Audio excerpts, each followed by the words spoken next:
Hi everyone, నా పేరు అమూల్య చెన్నబోయిన. నేను ఈరోజు 12C టెక్నిక్ గురించి చెప్పబోతున్నాను. ఇంతకుముందే నేను 12C టెక్నిక్లోని కామ్ క్లియర్ చెప్పేశాను కదా. ఈరోజైతే కొలనియల్ గురించి చెప్పబోతున్నాను.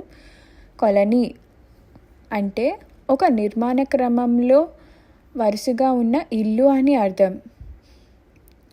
ఆలోచనలని ఒక వరుస క్రమంలో పేర్చుకోవాలి. పొద్దున నిద్రలో నుంచి మేల్కో రాగానే వెంటనే పక్క మీద నుంచి లేవకుండా మళ్ళీ దిండు తల మీద ఆంచుకొని చీకట్లోకి వెళ్ళిపోవాలి. ఆ రోజు చేయవలసిన పనులను ఒక ఆర్డర్లో అనుకోవాలి. కేవలం ఆ రోజు పనులేసుమా. ఉదాహరణకి రేపు జరగబోయే పరీక్ష గురించి ఈరోజు ఆలోచించకూడదు. దిగులు చెందటం, భయపడటం వృధా. ఈరోజు పరీక్ష గురించి ఈరోజు మనం చేయవలసిన పని చదవటం, అంతే. దాని గురించి ఆలోచించాలి. దీన్ని టైటనింగ్ ద కంపార్ట్మెంట్ అంటారు.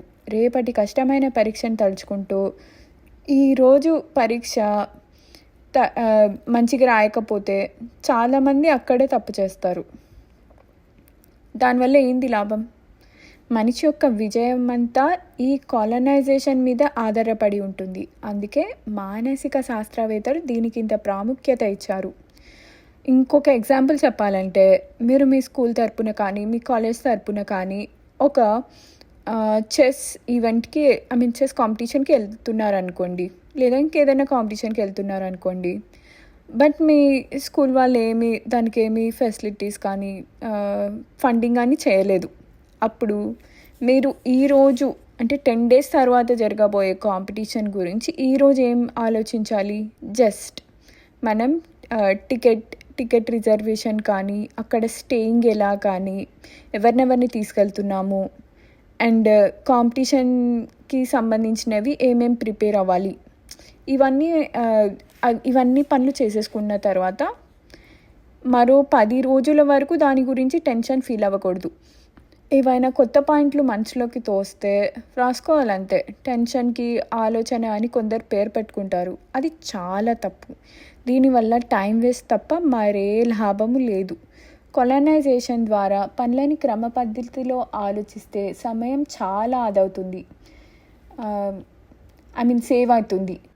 ఇంకొక ఎగ్జాంపుల్ చెప్పాలి అంటే, ఒక ఫ్రెండ్, ఒక అమ్మాయి కానీ అబ్బాయి కానీ మీ ఇంటికి వచ్చి ఒక 2 hours మంచిగా చిట్ చాట్ చేసుకుందాము అని అట్లా ఏమైనా చెప్తే మీరు హ్యాపీగా ఫీల్ అయ్యి ఎస్ అని చెప్పకూడదు. ఆ రోజు మీరు పొద్దున మీ కాలనైజేషన్లో ఏమేమి అనుకున్నారు అవి వీలైనంత వరకు పొద్దునే అనుకున్న టైం టేబుల్ మార్చుకోకూడదు. ఆ 2 గంటలు ఏం చేద్దామని పొద్దున అనుకున్నామో గుర్తు తెచ్చుకోవాలి. దానికి ప్రాముఖ్యత ఎక్కువ ఇవ్వాలి.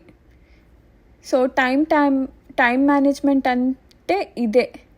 ఈ ప్రణాళిక ప్రతిరోజు పొద్దున్నే జరగాలి. అంతే అండి కొలనియల్ అంటే. సో తప్పకుండా ఈ స్టెప్స్ అయితే ఫాలో అవ్వండి. And thanks for watching this video. Please to like, share, subscribe.